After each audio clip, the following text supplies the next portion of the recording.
Hi everybody, and welcome to Hashtags All About AYA Cancer. I'm Steve. And I'm Lauren, sitting in for Sabrina. And this is the second part of our 4-part series on family planning challenges for AYA survivors. In this part, I talked with Paige about the physical and emotional impact of not being able to conceive a child. The IVF process, I'm sure, was physically as well as emotionally draining and taxing. Tell us what the physical as well as the emotional impact was for you and for Will. Of course. I mean, physically for me, having to be the one who went through a lot of the procedures, it's in procedures, it's invasive. It's another time in your life following cancer that, the doctors, they have to know everything and all the nitty gritty, and it's uncomfortable. Nobody wants to talk about fertility. And I had to, administer my own medications, including, injections, and Will helped with that, but he hates needles, so that was hard for him. And then just emotionally, it's just a constant roller coaster. You have all of the physical and emotional symptoms and things going on that a woman who is pregnant would have as far as the hormone changes, but then you get the bad news, you find out you're not pregnant, and you still have all of that medication and the added hormones and everything on board, in addition to having the emotional piece, which is that you found out you're not pregnant. How many times did you have to endure finding out that you were not pregnant? We were able to, based on what we got as far as like embryos, we were able to do 2 transplants, and both of them were unfortunately unsuccessful. So at that point, you were forced now to take a different path. So when the IVF was unsuccessful 2 times, then you chose the adoption route. Correct. So what kinds of things were you thinking, and what led you to say, okay, this is the next course we're going to take? First, after those unsuccessful attempts, we very much just needed to take the time to grieve. You're grieving a loss, and it's not the loss of a child itself, but you're grieving the loss of having your own biological child. And for me, I understand it wouldn't have been biological, but it was for my husband, and the loss of being able to carry and to give birth to a child of my own.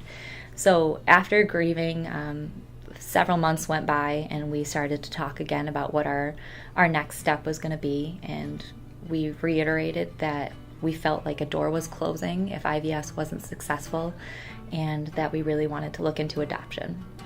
I grew up knowing I wanted to someday adopt kids, but after that failed attempt, it was very obvious that this was the path we were meant to go down. So we started looking up agencies that were in our area and easy to work with, and met with people one-on-one and went to some informational sessions, and that kind of brought us to where we are now. I think a lot of people, when they think of parents and grieving, they think of parents who have had a child die. And for you, I'm sure the grief was very similar, and I think a lot of people don't think about that when they think about couples trying to have a child. How did you and Will comfort each other during that time of grief, and what did other people do, if anything, that was helpful to help you grieve the loss of the opportunity? Right. I think a lot of it, obviously, in our relationship, it was very challenging. It requires a lot of communication. Going through a grief process like that together, you can't do it separately, and if you're not grieving at all, then it makes it even more challenging to move past it. So it really was a time of growth for us as a couple. And, I think it was a time of growth when we talked to our parents. It was a time of growth for my mom and I, and for Will and his family, to really talk about what it meant to us to have to grieve something like that. And I think, hopefully, and I think that it did open, our family's eyes at least, and probably our closest friends, because they're the ones who know the most.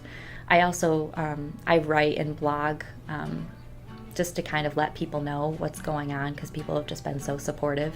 And hopefully I think it just opens a lot of people's eyes as to the real struggle that women go through or men go through when they face fertility issues. I know, as a mom who had a child die, that relationships sometimes are tested. And in all the years that I've met lots of other bereaved families, what I've observed is really strong relationships not only survive but are enhanced, and not so great relationships have the warts even show themselves more blatantly.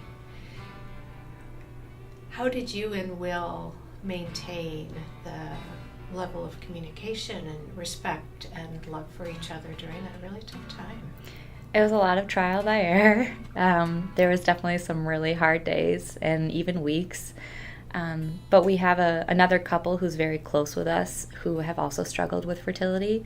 So we went to them and really sought out some mentorship and some counseling, and just truly realized that we cannot do it by ourselves. And we're both pretty stubborn people. So admitting that was probably one of the hardest pieces. But yeah, just maintaining open communication, asking each other, like, how are you really doing? And not being afraid to tell them how you're really doing. Because nobody, if you're just having a general surface conversation and someone asks, how are you doing? They're really just wanting you to say, good, I'm having a good day. But you have to have people that are open to hearing about the bad days. I remember, Paige, when we were talking last week about preparation for this interview, you said that you and Will didn't tell anybody at first that you were going through the process. Yeah. And that in retrospect, you realized that it would have been easier if you had. Tell us why you chose not to tell people initially, and in hindsight, why you might have done it differently if you could do it again. I think, like I mentioned previously, no one really wants to talk about fertility. And it's just a very private matter. It's dealing with pieces in your body. There's physical pieces, there's emotional pieces, and I don't think a lot of people really want to know the full truth. So for us, part of it was that I think we probably didn't want to burden other people with what we were going through, as well as we were nervous ourselves that we would get excited or get our hopes up for something that might not happen, and we didn't want to involve other people in getting their own hopes up, especially grandmothers and aunts and potential uncles. So that was why we really chose to keep it to ourselves.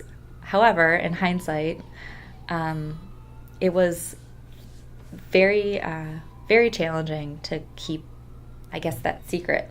I guess also, you think of couples who can conceive naturally. They get that they have the honor and the privilege, and it's just like this beautiful thing that they can divulge when they want to.